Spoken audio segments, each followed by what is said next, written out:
एका थोर पुरुषाच्या यशोगाथेमागे जर कोणाचा खंबीर हात असतो तर तो असतो त्याच्या सोबतीचा, त्याच्या जीवनसंगिनीचा डॉक्टर बाबासाहेब आंबेडकर यांच्या जीवनात रमाबाईंनी घेतलेला त्याग, सहन केलेली हाल अपेष्टा आणि दाखवलेला अमर प्रेमभाव आजही आपल्याला आश्चर्यचकित करतो. या जगात प्रत्येक स्त्रीला तिच्या नवऱ्याचं दीर्घायुष्य हवं असतं, पण रमाईंनी तर जणू बिनमरणाचा नवरा मिळवला. होय, कारण त्या म्हणाल्या होत्या, आम्ही बायकांनी नवऱ्याचा जीव मागायचा असतो आणि तुम्ही देव पण मिळवलात. ही गोष्ट आहे एका सोज्वळ पत्नीची, एका थोर क्रांतिकारकाच्या संसाराची आणि एका असामान्य जोडप्याच्या अजरामर प्रेमाची.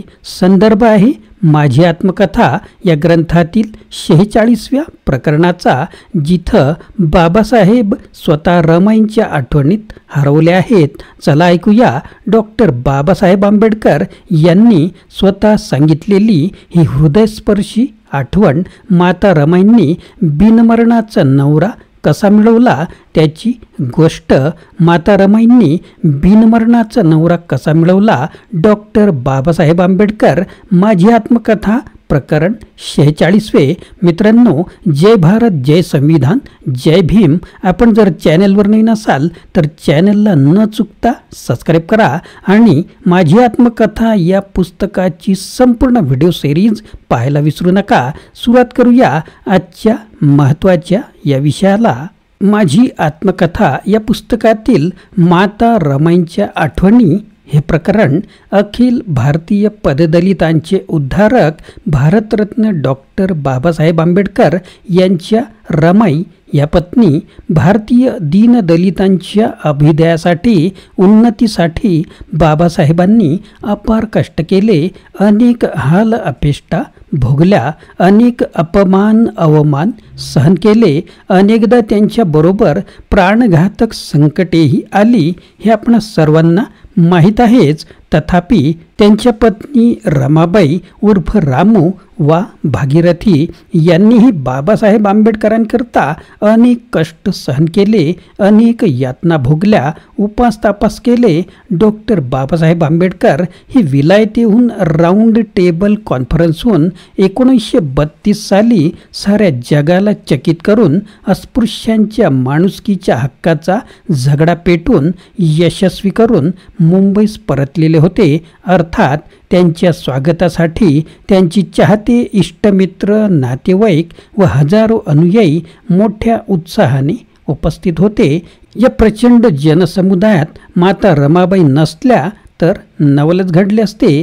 का की रमाबाईंची बाबासाहेबांबद्दलची भावनाच तशी जाज्वल होती. उदाहरणादाखल ही एक ओवीच पहा. भरतार माझा देवावाणी, त्यांची अस्तुरी मी जशी राणी, साता जन्मीच्या पुण्यैनं मिळाला ग साजणी, साता जन्मीच्या पुण्यैनं मिळाला ग साजणी. भरतार माझा ग सईबाई, त्यांची अस्तुरी मी ग जाईजुई, राजगृह शोभती जशी विठ्ठल ग रखुमाई, राजगृह शोभती जशी विठ्ठल ग रखुमाई. बाबासाहेब बोटीतून धक्क्यावर उतरताच जनसागराच्या आंबेडकरांचा विजय असो. आंबेडकर कौन है, दलितों का राजा है, आंबेडकर जिंदाबाद, या अशा प्रकारच्या घोषणांनी परिसर दणाणून गेला. बाबासाहेबांच्या गळ्यात एकामागून एक हार पडत होते आणि ते नेत्रदीपक दृश्य पाहून माता रमाईंचे हृदय उचंबळून येत होते आणि डोळ्यात आनंदाश्रू येत होते. आणि हे दृश्य बाबासाहेबांचे जे अनेक सवर्णस्नेही पाठीराखे होते त्यातील एकाने, म्हणजेच जनता पत्रचे संपादक सहस्त्रबुद्धे यांनी अचूकपणे टिपलेले होते. कारण सर्वांच्या शेवटी माता रमाबाईंनी बाबासाहेबांच्या गळ्यात हार घातलेला होता, परंतु हार घालताना सर्वांची दृष्टी बाबासाहेबांच्या मुखाकडे होती, तर रमाबाईंची दृष्टी बाबासाहेबांच्या पायांकडे. हार तुऱ्याचा कार्यक्रम झाल्यानंतर तेथे एक छोटीशी सभा झाली. अन सहस्त्रबुद्धे यांनी रमामातेस 2 शब्द बोलण्यास व या भाषणात बाबांना हार घालताना दृष्टी बाबांच्या मुखाकडे न वळविता पायाकडेच का वळविली होती याचे स्पष्टीकरण करावयास गमतीने सुचविले. पुढे काय झाले पहा. माता रमाईंना यापूर्वी अशा सभेत भाषणे करण्याची सवय नव्हती. एकदा त्यांनी भाषण केलेले होते, त्यामुळे त्या क्षणभर गडबडल्याच. बोलावं अन ते चांगलं न वाटलं तर आणि न बोलावं तरी पंचायत, अशी द्विधा अवस्था झाली होती. पण तो प्रसंग या थोर मातेनं मोठ्या चातुर्यानं हाताळला. त्या म्हणाल्या, अध्यक्ष महाराज, दलितांचे बाबा व माझे थोर पती आणि माझ्या सर्व लहान थोर बंधू भगिनींनो, सहस्त्रबुद्धे साहेबांनी माझ्यापुढे 2 प्रश्न ठेवलेत. पहिला, सर्वांच्या शेवटी मी बाबासाहेबांना हार का घातला, व दुसरा, त्यावेळी माझी दृष्टी बाबासाहेबांच्या पायाकडे का होती. त्यांचे उत्तर मी देत आहे. चुकलं माकलं तर क्षमा कराल. आणि माझी आशा आहे, पहिल्या प्रश्नाचे उत्तर असे की ज्यांना बाबासाहेबांचं दर्शन कधी काळी होत असतं त्यांनाच मी प्रथम संधी देणं हे माझं कर्तव्य होतं. ते माणुसकीचं आणि सौजन्याचंही होतं. तेव्हा मी सर्वांना संधी दिली व मग मी हार घातला. आता दुसऱ्या प्रश्नाचं उत्तर असे, आपणास माहीतच आहे की बाबासाहेबांनी साऱ्या दीन दलितांचं, गोरीगरिबांच्या उद्धाराचं कंकण बांधलं आहे व मी त्यांची धर्मपत्नी आहे. त्या कंकणाला माझी नजर लागू नये म्हणून मी त्यांच्या पायाकडं नजर वळविली. माझ्या या उत्तरानं सहस्त्रबुद्धे साहेबांचं समाधान झालं असेल असं मला वाटतं. आणि आता रमाबाईंनी आपले हे छोटे भाषण संपविले. पुढे काय झालं पहा. हे भाषण संपताच जनसागरातून टाळ्यांचा प्रचंड कडकडाट झाला. माता रमाबाई जिंदाबाद, आंबेडकर जिंदाबाद, आंबेडकर कोण इत्यादी घोषणांनी वातावरण दुमदमून गेले. त्यानंतर डिलाईट रोडच्या म्हणजेच हल्लीच्या नामजोशी मार्ग येथे अत्यंत धडाडीच्या कार्यकर्त्या सखुबाई मोहिते यांचे भाषण झाले. त्या म्हणाल्या, बंधुजन हो, माता रमाईंचं हे पहिलं भाषण आपण ऐकलं असेल. बाबासाहेबांसमोर आपणाला रमा मातेचंही दर्शन घडलं, भाषणही ऐकायला मिळालं. तुम्हा आम्हा सर्वांच्या जीवनाचं आज सोनं झालं. या मातेनं बाबासाहेबांप्रमाणेच अपार दुःख सहन केलं, कष्ट सहन केले.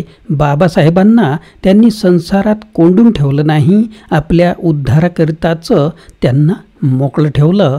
त्याचं असं कारण असं की त्यांची लहानपणाची गोष्ट मी सांगत आहे. त्यांनी आपल्या लहानपणीच त्यांच्या आईकडे आपले आईवडील, मोठी माणसे, गुरुजन यांच्याकडून काही गोष्टी ऐकाव्याशा वाटतात.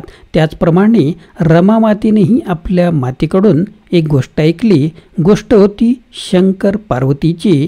पार्वती जेव्हा लग्नायोग्य झाली तेव्हा तिचे मातापिता वर संशोधनासाठी प्रयत्न करीत होते, पण पार्वतीला बिनमरणाचा नवरा पाहिजे होता. तसा हट्ट तिने आईकडे धरला. तेव्हा पार्वतीच्या आईनं तिला सांगितलं की तसाच नवरा मिळवण्यासाठी घोर तपश्चर्या करावी लागेल, महान कष्ट सहन करावे लागतील, सहजासहजी असा पती मिळणार नाही. ते ऐकून आपली रमा भागीरथी व बाबासाहेबांची रामू हिनेही आईला विचारलं की मग आई, पार्वतीसारखा मलाही बिनमरणाचा नवरा मिळेल का? आई म्हणाली, पार्वतीसारखं तप करून हाल अपेष्टा भोगाव्या लागतील. तेव्हा आपली ही रमा माता म्हणाली, मग मी करीन तप व भोगीन हाल अपेष्टा, काढीन मी उपास तापास व मिळवीन बिनमरणाचा नवरा. एवढे सांगून सखुबाई म्हणाल्या, बंधू भगिनींनो, आपणास माहीत आहेच की आमच्या रमाबाईनं जिचं माहेर वणंद गाव आहे त्या भागीरथीनं व बाबांच्या रामूनं बाबासाहेबांकरता केवढे कष्ट उपसले. ते बाबासाहेबांच्या उच्च शिक्षणासाठी, समाजासाठी सेवा करण्यासाठी त्यांना संसार जाळ्यात अडकवून ठेवलं नाही.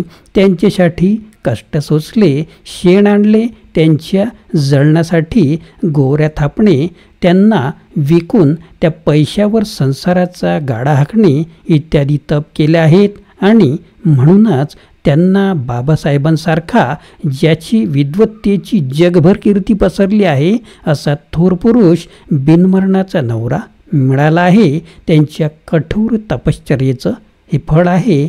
टाळ्यांचा प्रचंड कडकडाट व माता रमाबाई व बाबासाहेब यांच्या घोषणांचा गजर तिथे होतो. माता रमाबाईंनी असा बिनमरणाचा नवरा मिळवून पतिराजांबरोबर आपली ही कीर्ती दिगंतरास नेली आहे, नाही काय? अशा प्रकारच्या शब्दामध्ये या प्रसंगाची नोंद केलेली आहे. मित्रांनो, रमाई ही केवळ एक पत्नी नव्हती, ती होती एक धर्मपत्नी. बाबासाहेबांच्या जीवन प्रवासात संकटाची सावली झेलणारी, त्यांना आधार देणारी, त्याग आणि तपस्वीपणाचा अनोखा नमुना ठरलेली स्त्री. तिने ना कधी अधिकार मागितले ना मानपान, पण तिच्या पदरात होते उपास, तप, सोसलेले अपमान आणि एका थोर युगपुरुषाला घडवण्याचा अट्टाहास. आज आम्ही डॉक्टर बाबासाहेब आंबेडकर यांची माझी आत्मकथा प्रकरण 46मधून रमाईंविषयी त्यांनी स्वतः लिहिलेल्या त्या अमोल आठवणी ऐकल्या, ज्या ऐकताना आपल्या डोळ्यात नकळत आनंदाश्रू येतात.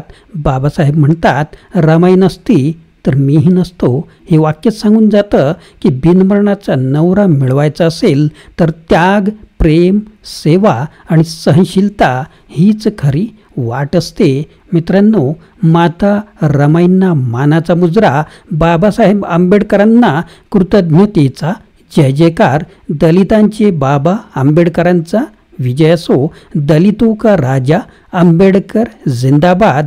मित्रांनो, अशाच प्रकारचे व्हिडिओ ऐकण्यासाठी चॅनलला सबस्क्राईब करा. धन्यवाद. Video legal disclaimer. या व्हिडिओमध्ये व्यक्त केलेली माहिती, विचार आणि मते ही संपूर्णपणे लेखक, पुस्तक किंवा इतर संदर्भित व्यक्तींची मते आहेत आणि ती कोणत्याही प्रकारे मालक, निर्माता किंवा यूट्यूब चॅनलच्या विचारांशी संबंधित नसू शकतात. या व्हिडिओचा उद्देश केवळ शैक्षणिक आणि ऐतिहासिक माहितीपूर्ण स्वरूपाचा आहे. कोणत्याही प्रकारची चुकीची माहिती दिली असल्यास ती जबाबदारी सदर लेखकांची आहे. कोणालाही दुखवण्याचा आमचा हेतू नाही. आमचे यूट्यूब चॅनल किंवा व्हिडिओ निर्मात्यावर कोणत्याही विचारांबद्दलची कायदेशीर जबाबदारी येत नाही. पुस्तकातील विचार आणि संदर्भ यावर कोणतेही हक्क आम्ही दावा करत नाही. मित्रांनो, आपण कमेंट किंवा कोणतीही प्रक्रिया करताना याचा विचार करावा.